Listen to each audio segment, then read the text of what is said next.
दिनेश रमण वाघ, राहणार निकुंभे, तालुका जिल्हा धुळे। आज आम्ही सर्व ग्रामस्थ या ठिकाणी आपल्या जिल्ह्याचे आदरणीय SP साहेब यांना आम्ही निवेदन देण्यासाठी आलेलो आहोत।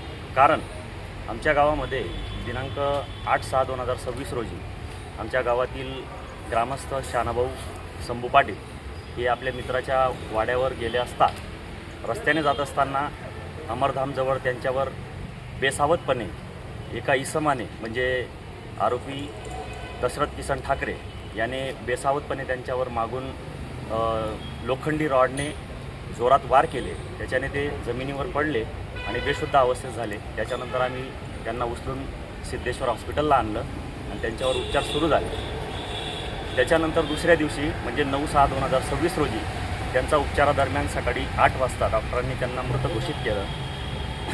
तर जो दशरथ किसन ठाकरे आहे हा म्हणजे गुन्हेगारी वृत्तीचा माणूस आहे, एक मुलगा आहे आणि त्याचा पूर्ण परिवार देखील गुन्हेगारी बॅकग्राऊंड आहे पूर्ण परिवाराचा। आज माझं वय 40 वर्ष आहे। आम्ही गावामध्ये राहतो आहोत। आमच्यासोबत आमच्या गावातील ज्येष्ठ मंडळी आहे, यांना देखील तो इतिहास ज्ञात आहे की हा जो परिवार आहे, दशरथचा जो परिवार आहे, त्यांचे काका चुलते, त्यांचे आजी आजोबा, जे काही घरातील सगळं परिवार असेल 50-50 कुटुंब लोकांचा परिवार, यांचं गेल्या 30-35 वर्षापासून आम्ही गावात दहशत बघतो आहोत।